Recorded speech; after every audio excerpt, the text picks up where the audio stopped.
We've come to Egypt to retrace, as well as we can, Gurdjieff's search for ancient knowledge. Of course, he was here well over 100 years ago, and much, obviously, has changed. Some things, though, remain as they were. These images, Gurdjieff himself might have seen them, like these carcasses hanging in the open air, bread still being made in outdoor ovens, just as it was thousands upon thousands of years ago in ancient Egypt.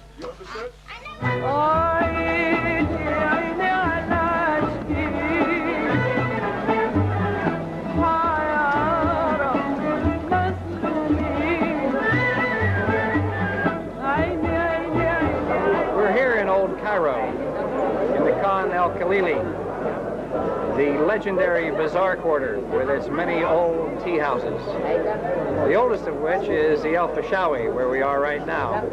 It first opened its doors in 1773. It's been open day and night ever since. Mr. Gurdjieff arrived in 1895, so it's quite likely that he came here. He came to Egypt with a question. The question was, what is the sense and significance of life on Earth, and human life in particular? We've all had such a question when we've asked, what am I here for? What's it all about? What am I doing? These questions, of course, are subjective. His question was objective. In other words, he was asking about, what is the reason for life on Earth? What is the reason for human life in particular? He scoured the religion and the science of his day in a relentless pursuit of this answer, but he found no adequate answer. He soon came to the understanding that the ancient civilizations contained the real answers and the meaning to life, and why life began on Earth, and human life in particular. With great determination, Gurdjieff set out to make contact with what remained of these civilizations. He was to make many journeys into remote areas, areas whose inaccessibility had protected them from degenerating influences.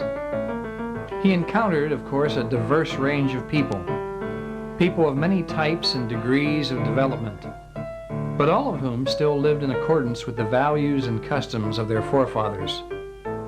Gurdjieff's search was quite extensive. He made expeditions to the Levant, Hindu Kush, Siberia, Tibet, India, even as far as the Solomon Islands off the coast of Australia.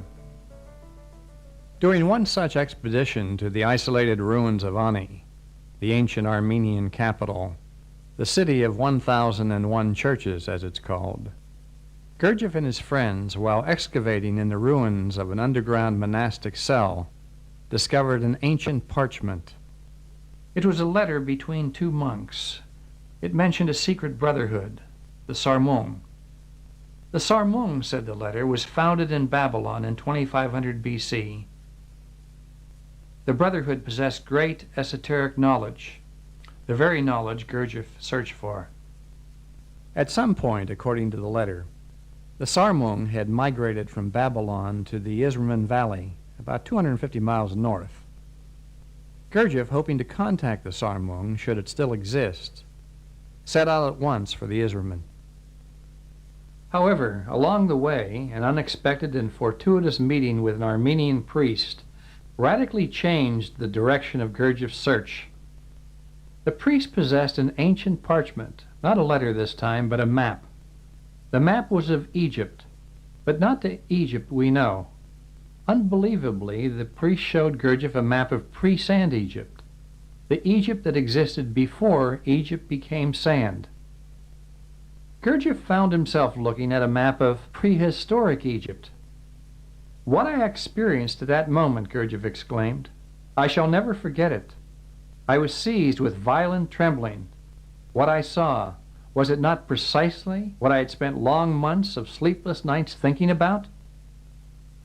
What did Gurdjieff see on the map of pre-sand Egypt? He didn't say. But whatever he saw, it told him that the ancient knowledge for which he searched had its origin not in the Babylon of 2500 BC, not with the Sarmung Brotherhood, But the origin of this knowledge was much, much earlier. So instead of continuing to the Isserman Valley, Gurdjieff went to Egypt.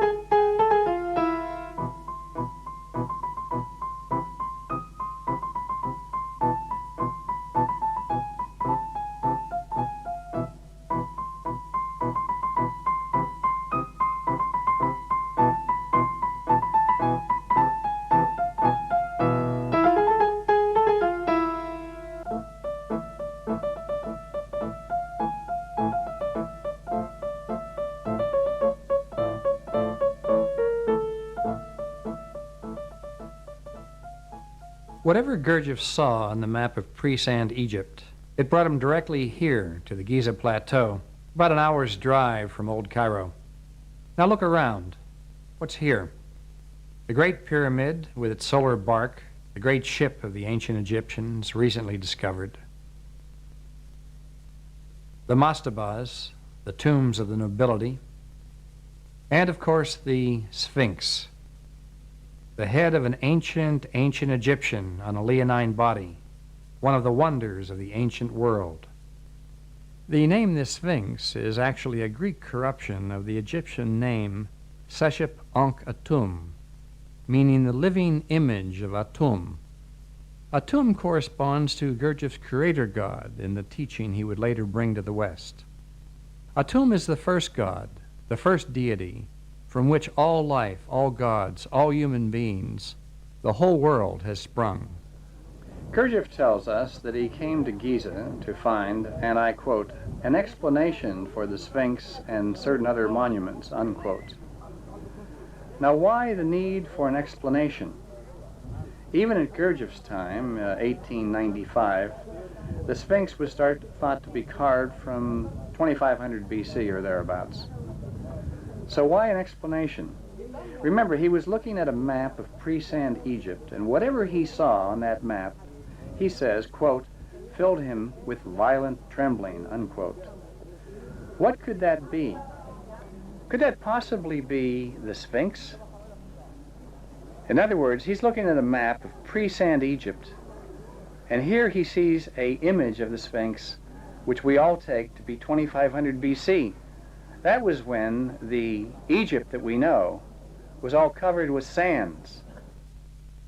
Now, geologists tell us that the erosion that we see on the Sphinx was not caused by wind or sand, but by rainwater. Now look around. When was there enough rainwater in Egypt to cause erosion? So if the erosion was caused by water, it had to be the water of pre-sand Egypt. Not the Egypt that we know, but the Egypt that we don't know.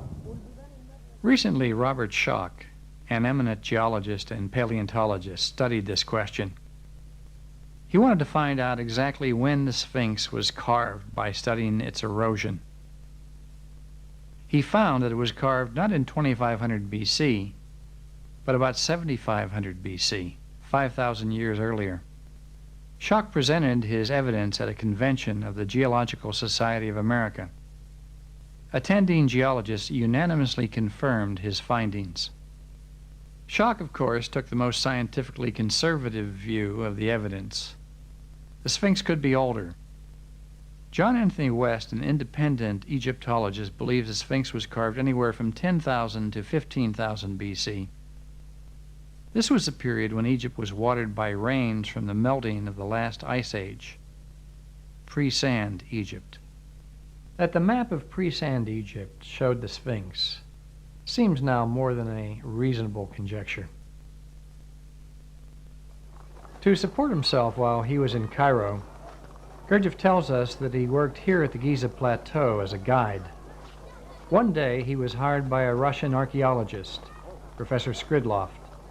With Gurdjieff as his guide, Professor Skridlov suddenly saw an old friend, Prince Yuri Lubavitsky. How amazing to find the two of them here at the Great Pyramid and with Gurdjieff. The men soon realized that they shared in an understanding that the ancient civilizations contained the true knowledge of life, and they were all three in search of it. And so, in talking about it, Gurdjieff showed the prince the map of pre-sand Egypt.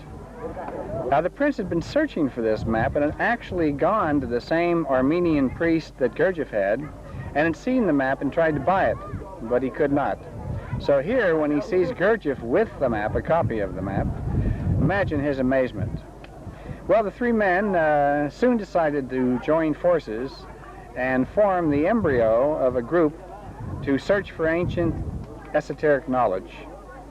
This group they called the Seekers After Truth, whose acronym, incidentally, in Sanskrit means Sat, or being.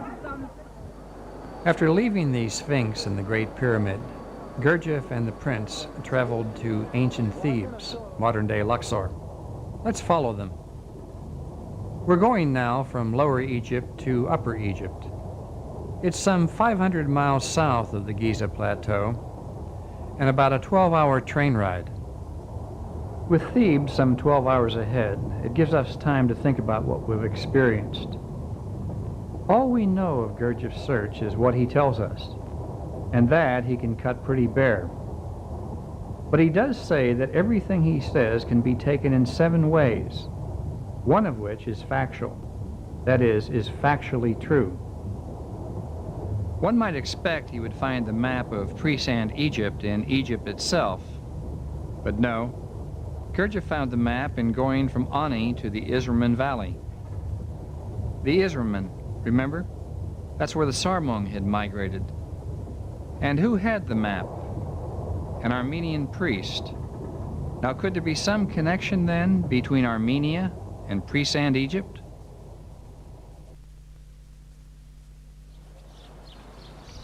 Ancient Thebes was one of the primary centers in which Egyptian cosmology was formulated and taught, and later incorporated into its art and architecture. Some 85% of what remains today of ancient Egyptian sites is right here in the Theban environment. Temples, immense columns and colonnades, obelisks, statuary, hieroglyphs, tombs, murals. It's all here, in and around Thebes. And arriving here, Gurdjieff and the prince, later to be joined by the professor, would certainly come right here to the Temple of Luxor, or as it's known by some, the Temple of Man. What Gurdjieff saw, we're going to see, and a great deal more, since, as you can imagine, since 1895, a great deal of excavation and reconstruction has gone on. But the principal part of the sites, Gurdjieff surely saw, for they were in evidence even then. Like all Egyptian temples, the Temple of Man is built on a sacred site, what the ancient Egyptians called a primeval mound, the land formed from the watery chaos at the dawn of time by the sacred utterance of the god. The primeval mound, this temple, is the very place at which the Creator God became manifest. It is the place of his appearance. The majority of the wisdom stories about the origin of sacred places emphasize the idea of a fight. The fight of the Creator God against his opposition. It appears to be the essential element that enabled the god to found his domain. In other words, the creative principle needs opposition in order to manifest. Now let's go inside. We are now walking through the colonnade completed by another king, Amenhotep III. It was his face that we saw in the sphinxes leading to the temple. Here, this double row of 7 columns leads to the peristyle court just ahead. The renowned Egyptologist and hermeticist René Schwaller de Lubitz spent some 15 years carefully studying the Temple of Man.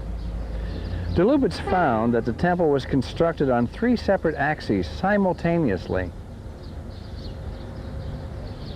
What this means is that the ancient Egyptians built this temple aligning every colonnade, hall, and wall exactly to one or another of these 3 axes. The geometry and mathematics expressed here, de Lubitz came to see as a totally integrated philosophical and religious system he called the sacred science, an idea and perception that Gurdjieff would certainly have appreciated. De Lubitz intuited that the temple was built to the design of the human body. And certainly walking through the temple, one does receive an impression of the temple as a living organism.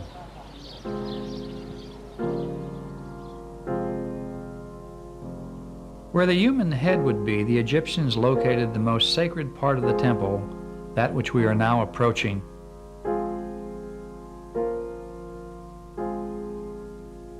It is what is called the Naos, or Holy of Holies. In ancient days, only the high priests, after rigorous purification, would be permitted to enter this far into the temple.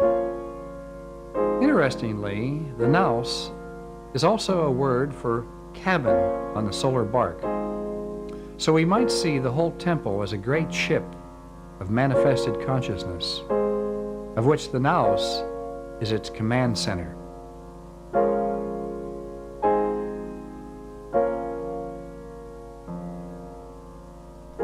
What we see here, to our contemporary mentality, may be shocking.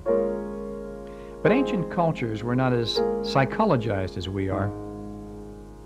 The image is Amen, the invisible God, the breath of life, in the image of the Ithyphallic Min, the inseminator of all that will vegetate.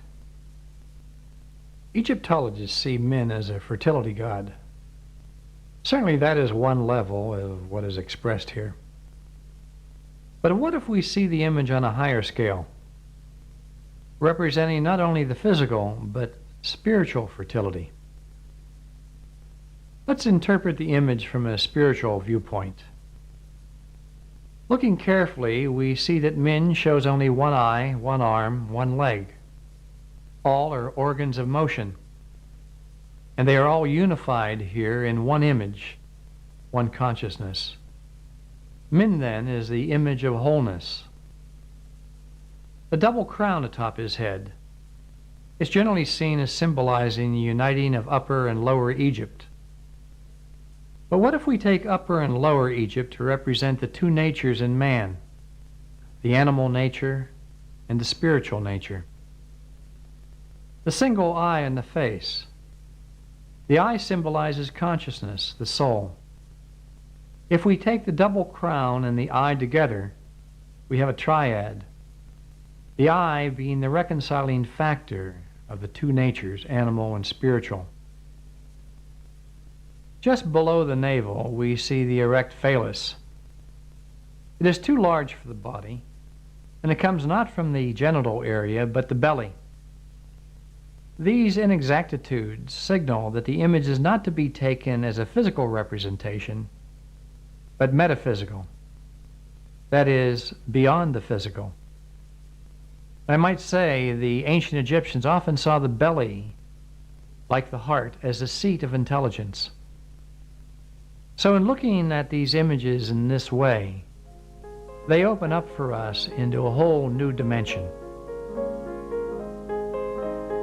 About a mile north of the Temple of Man is the great temple complex of Karnak. Tomorrow is a good time for us to visit, as it is a very special day, a day in which you'll see the ancient past speaking directly to us.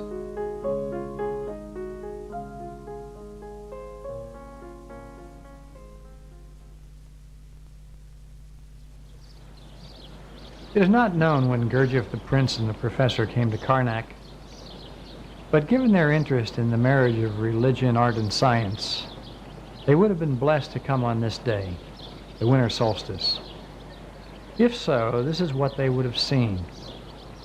The temple complex at Karnak has been built so that the sun of the winter solstice will come to a place where visually it sits atop that far-off lintel.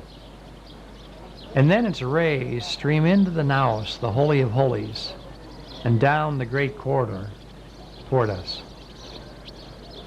Seeing this marriage of science, art, and religion,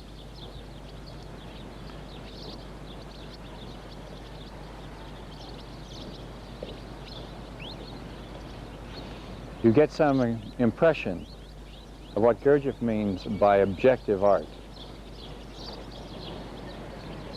You get a sense of the infinite, of being, that is stupendous. We are entering Karnak through its western gate.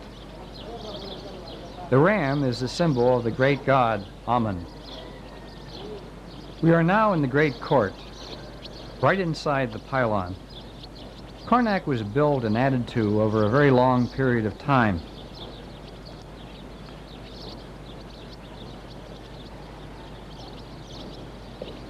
We're here in Karnak's Hypostyle Hall. Together with the Sphinx and the Great Pyramid of Giza, it's considered one of the great masterpieces of the world.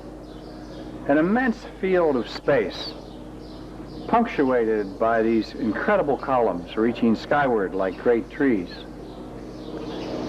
The visceral impact of being here is monumental. One gets a palpable sense of the transcendent. To think that this was created thousands and thousands of years ago by the ancient Egyptians, and what I'm feeling right now, they felt then, and probably a great deal more. But it shows you how objective art can be passed down through time, and there's no distortion. It is said that physical creation was symbolized for the Egyptians by a papyrus thicket, vegetal life growing toward the sun from a primeval swamp. Once this great hall was roofed, there were small predetermined openings for sunlight. But what we see here was cast in a permanent shadow, the primeval swamp from which all life emerges.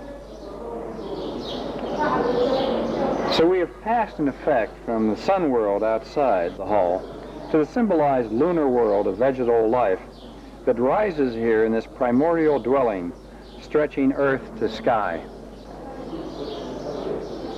So in effect, what we might say is that what we are in is the womb of the world.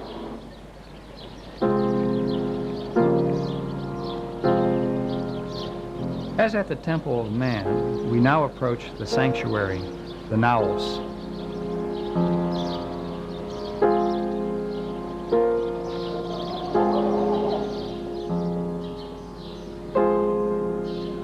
The naos is replete with images on the inner and outer walls of the Ithafelic men.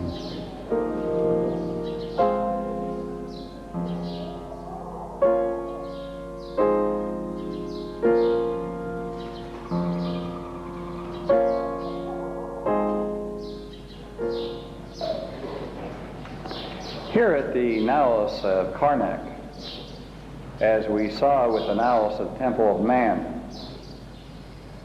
there are images of the Ithafelic Pharaoh or Cyrus, both inside and outside. What a shock that must have been to the Egyptian priest, the aspirant, to see that for the first time.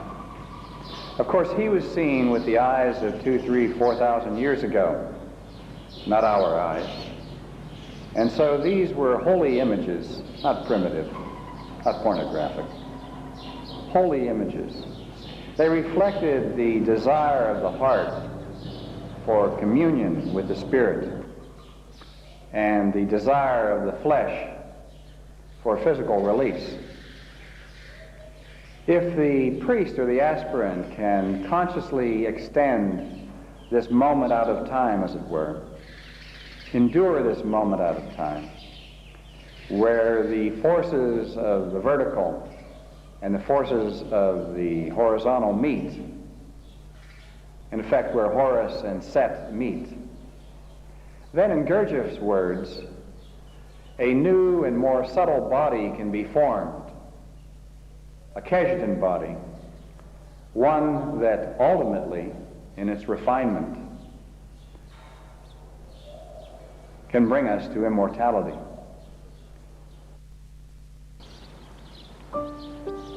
What you see here, it's only part of the great temple structure of Karnak with its towering obelisk.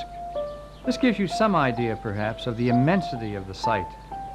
Egyptian priests used the sacred lake for elaborate purification ceremonies, ceremonies that are the prototypes of the baptism we find in present-day Christianity. What did Gurdjieff think of this? We don't know, really, because he doesn't say. He says very little about his stay in Thebes, and I think intentionally so. For he wants us to use our own intelligence and intuition, and this we've tried to do. We do know for a fact, though, that Karnak held a very special place for him. For in his magnum opus, All and Everything, the word Karnak he used as the name of a spiritual ship which transported souls over great galactic distances. Let us leave this sacred site now and cross the Nile to its west bank, to the Valley of the Kings, where the great kings were buried. Gurdjieff says that he, Professor Skridlov, and Prince Lubavitsky made excavations there.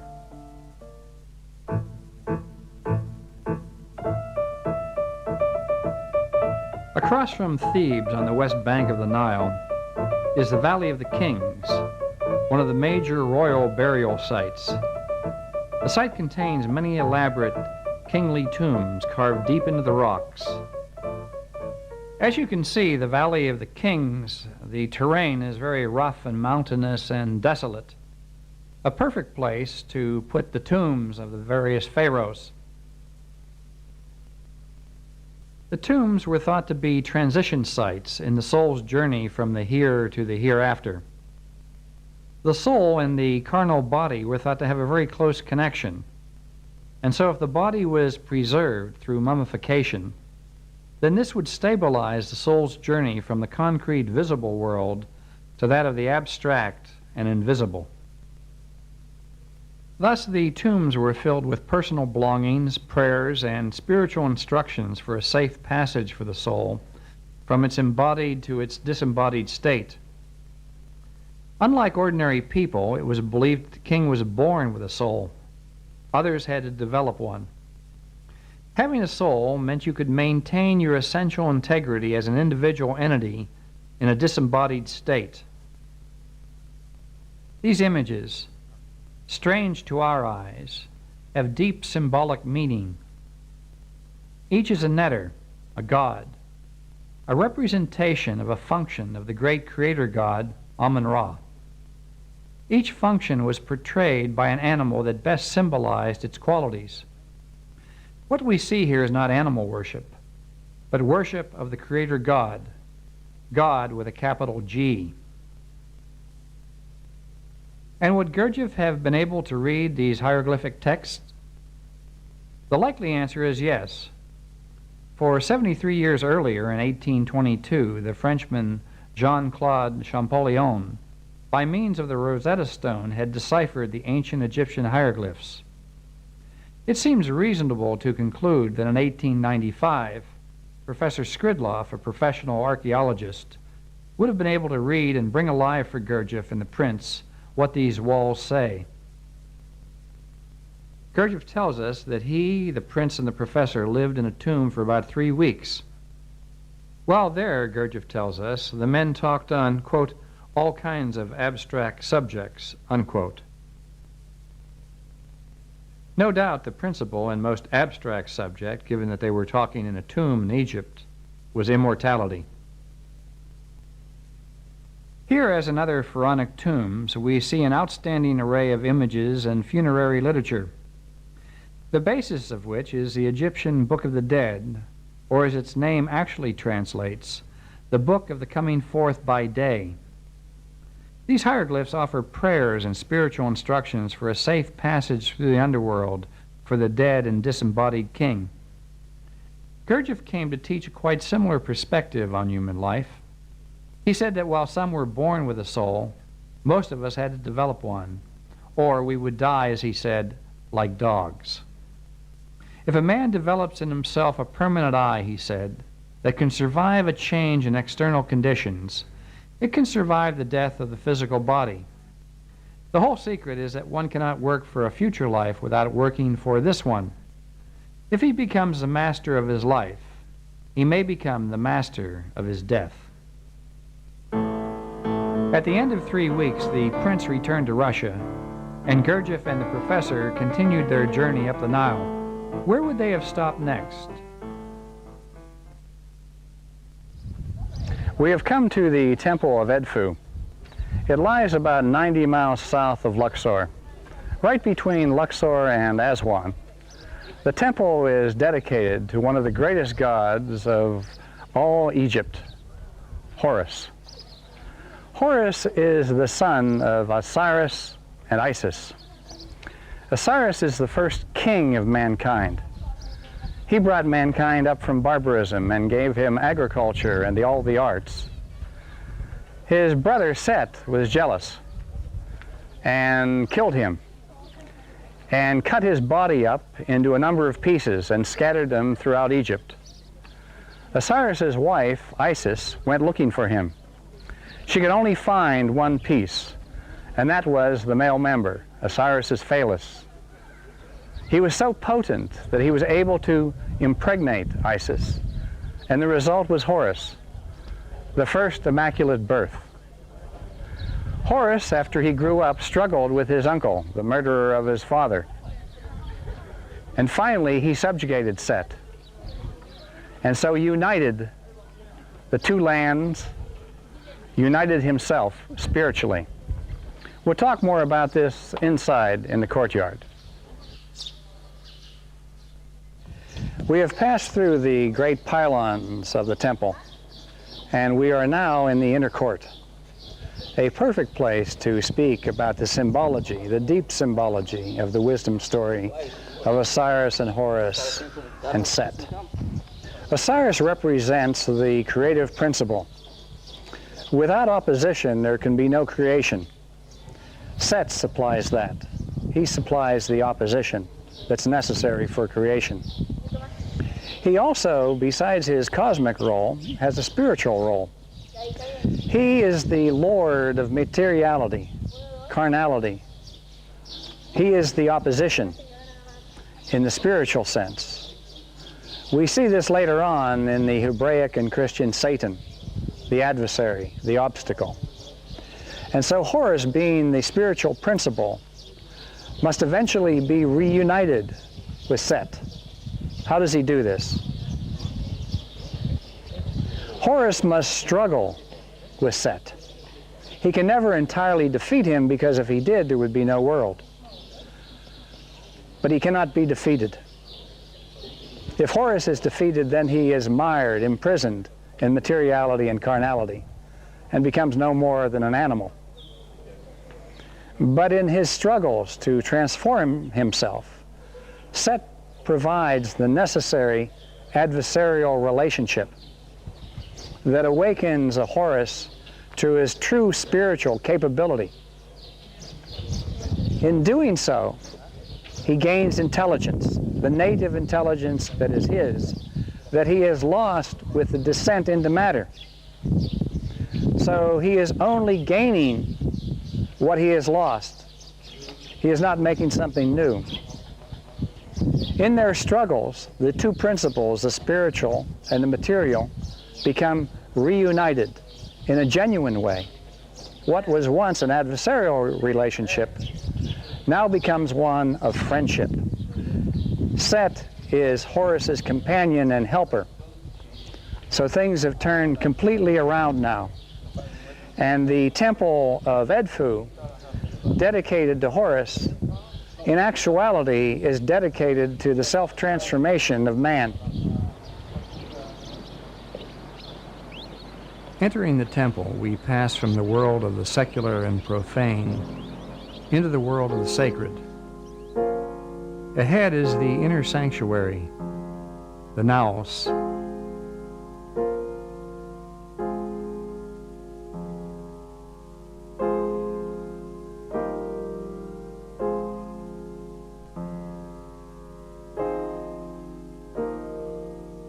This guide who approached me, it was entirely unexpected. He spoke no English. I spoke no Arabic. But I understood what he asked. And so here we are, as had been done for thousands of years previously, chanting together at the naos.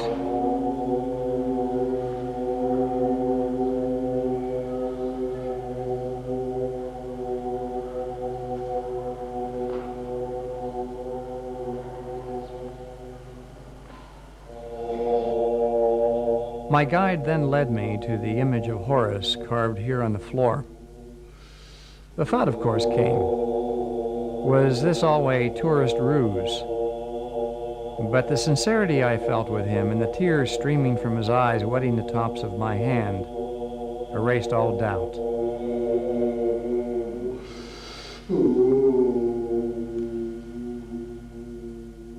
Directly behind the naos is a chapel containing a model of the solar bark. This is the ship by which Horus as helmsman negotiated the dark waters of the night. The bark, or ship you see here, was found by Egyptologists buried by the base of the Great Pyramid at Giza. At first it was thought that the ship was used for symbolic purposes only. That view is changing now that the ship is being more closely examined. The ship is 120 feet long and has a displacement of over 40 tons. The construction is ingenious.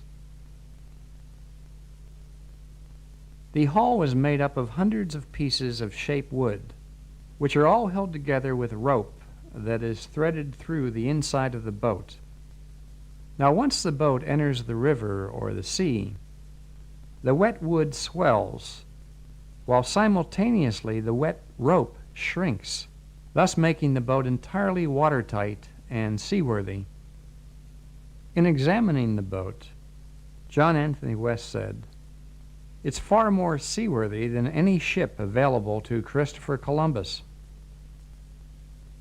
The hull of these ships bears certain markings which suggest to experienced sailors that they were used for far more than ceremonial purposes. In fact, they were actually sailed. They were seaworthy. Keep this fact in mind as we now look at the outer wall of the Temple of Edfu. It is here at Edfu, through the reading of its hieroglyphic texts, that Gurdjieff and the professor could have come upon a doorway to pre-sand Egypt. Here inscribed on the walls of the temple, parts of which date back to the Pyramid Age of 2500 BC, are texts which speak of the Zep-Tipi, or the first time, the dawn of prehistoric Egyptian civilization. Not the ancient Egypt that we know, but the Egypt that we don't know. These ancient texts tell of 7 sages who gave birth to a new civilization. They were not natives of Egypt, but of an island known as the homeland of the primeval ones, which sank during a catastrophic flood.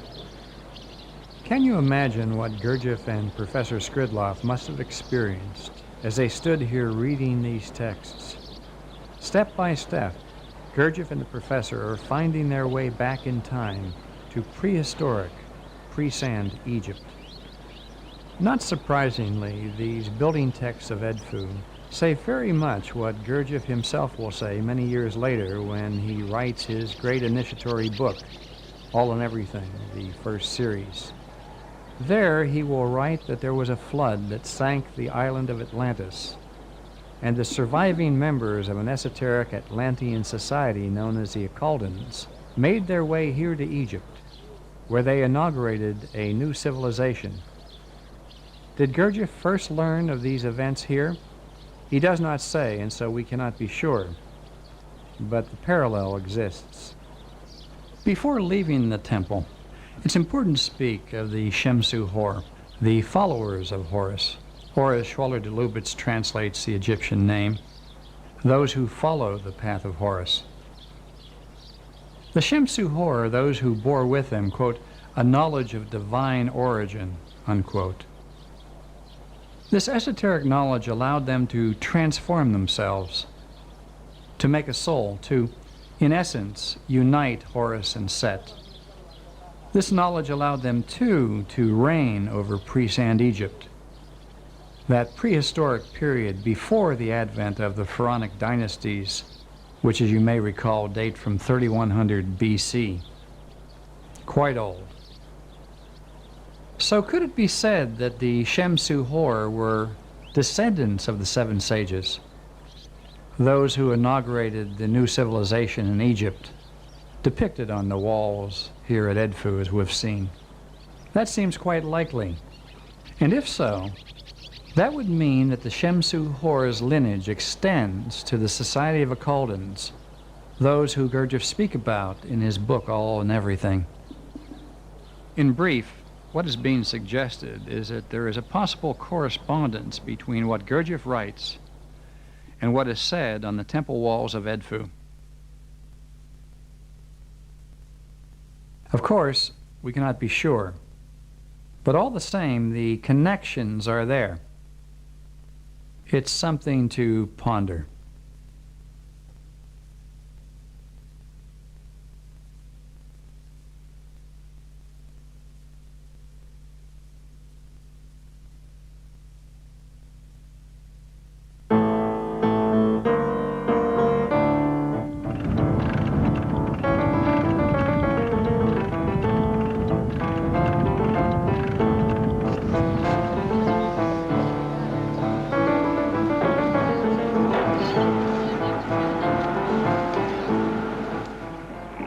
We're in a felucca on the Nile, and as you hear, there is great company here, many bullfrogs.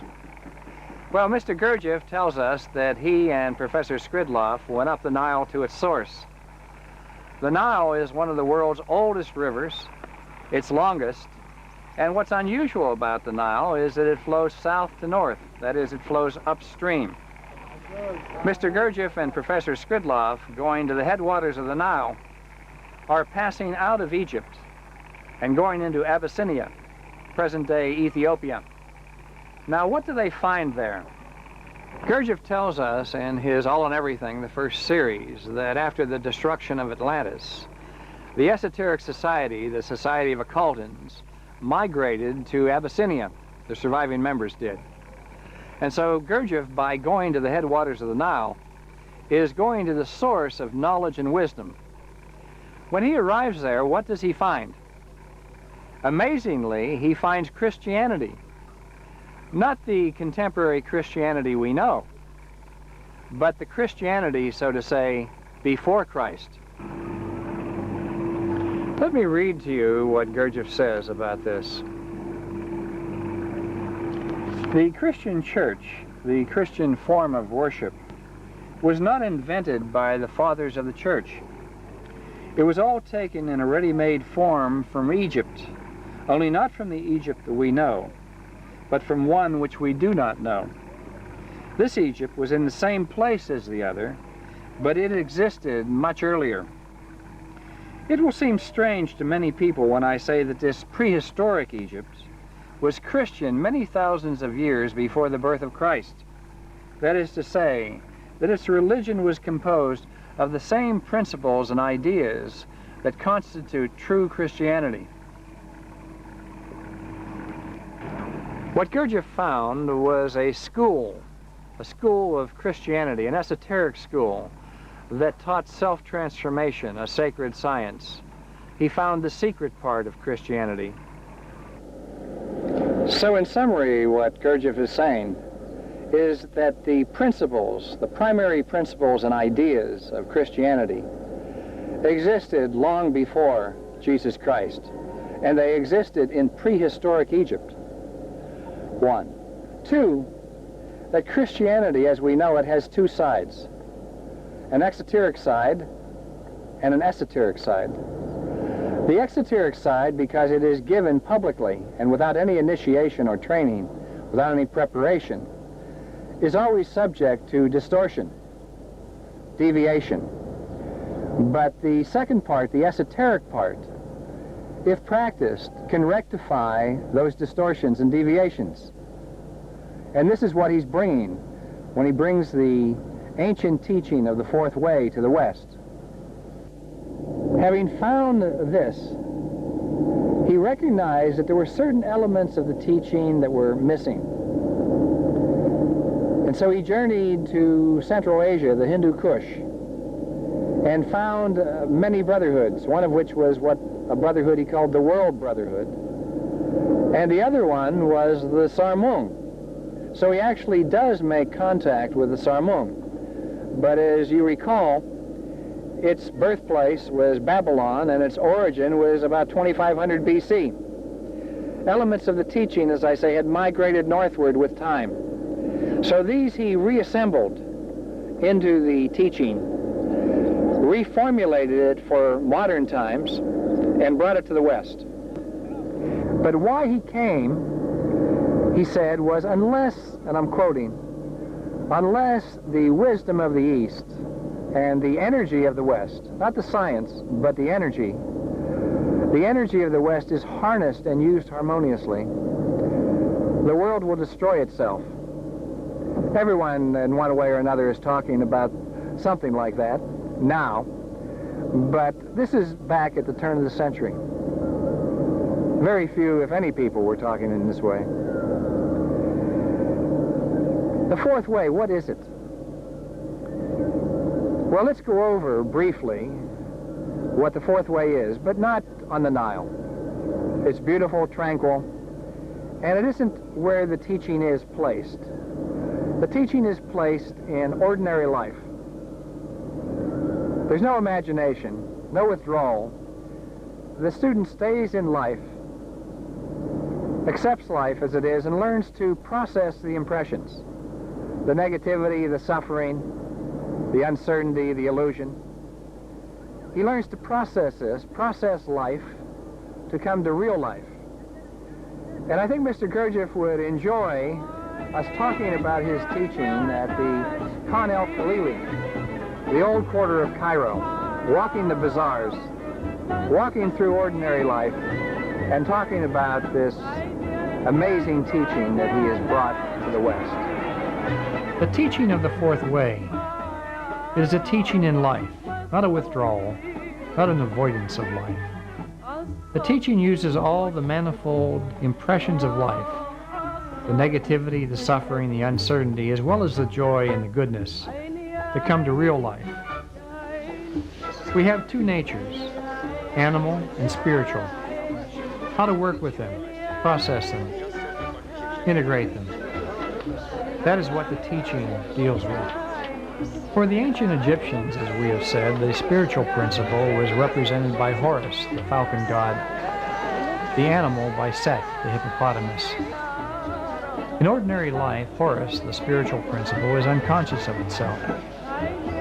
It is imprisoned in materiality. Before Horus can free himself from Set and materiality, he must first recognize how caught he is in the life of the bazaar, the marketplace, carnality, the animal side of his nature. Horus and Set, these two principles, two natures, two aspects, they dwell within every individual.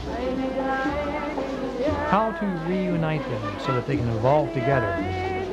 That was the divine knowledge of the Shemsu Hor, the followers of Horus, those who follow the path of Horus. It is also what Mr. Gurdjieff brought in the teaching of the fourth way. There are three traditional ways for Horus to engage Set, for the spiritual to engage the material. One is the way of the body, Hatha Yoga. The second is the way of the heart, the monk. The third way is the way of the mind, the yogi. All of these ways involve a withdrawal from ordinary life. The fourth way, like the way of the Shemsu Hor, is a way in life. It is a way of understanding and conscience that works simultaneously on the body, heart, and mind, using the impressions of ordinary life, the life of the marketplace, the life of the bazaar, to come to real life. As you see here, I'm using Gurdjieff's language of the smile to see if I can get set at the least possible cost. 15. 50 pounds. 15. You won't cut my neck? Yes, of You won't course. cut my neck? You won't please. No, You won't please. I'm not just in the market. You find it many shops. He finally came down to 30 pounds. He wouldn't go any lower. I walked away. I have to admit I wanted set, and so I came back later and I bought it. As you can see, we've returned to the El Fashawi. This is where we began with Mr. Gurdjieff's question: what is the sense and significance of life on Earth, and human life in particular? Now, we might easily answer that the Earth has an atmosphere. It has the water necessary to support life, and that's why it's here. Well, Mr. Gurdjieff asked the question of the sense and significance. A far different question. What he came to was the theory of reciprocal maintenance and the ray of creation. Essentially what these are is a stepping down of energy or vibration throughout the universe, from the higher to the lower, and from the lower to the higher. The reason that man is on Earth is to act as a receiving station and a transmitting station of these energies, these vibrations. He can do this consciously or unconsciously. It's a true marriage of Horus and Set. It's a very interesting and intricate answer. And what I would suggest is that those who are interested read Mr. Gurdjieff's All on Everything, his magnum opus, a free series of books. You might want to begin with Mr. Ouspensky's In Search of the Miraculous. Each in its own way is going to be a test of one's sincerity and interest, and a preparation for a true initiation. Finally, who was George Ivanovich Gurdjieff? He was born in 1872 in the Caucasus, and early on an artillery range, had an experience of great being. He looked around. He saw that everyone was not in being, but in personality, in their heads. It created a deep question for him, a question that formulated itself as, why are we here? What is the meaning and sense of life on Earth and human life in particular? He found a great and ancient teaching, and he brought it to the West. He was more than a teacher. He was a seminal figure, one of the seminal spiritual figures of the last century, and I believe the century to come. Frank Pinder, a no-nonsense British mining engineer and colonel in the British intelligence service, met Mr. Gurdjieff in 1917 in Tiflis, and thereafter became his pupil. Listen to his words, what he thinks about Gurdjieff. Gurdjieff came to strike a big dough, to help the upflow of the law of seven against the current of mechanical life. Gurdjieff came to give us a new world, a new idea of God, of the purpose of life, of sex, of war. But who are us? Us are those who accept him and his teaching and help to carry out this work. This world of ours cannot be saved in our measure of time. Had it been possible, it would have been saved long ago by prophets and teachers who have been sent. Those who look for the world to be saved by a single teacher in a given time are shirking their own responsibility. They wait in hope of a second coming with no effort on their part, indulging in the disease of tomorrow.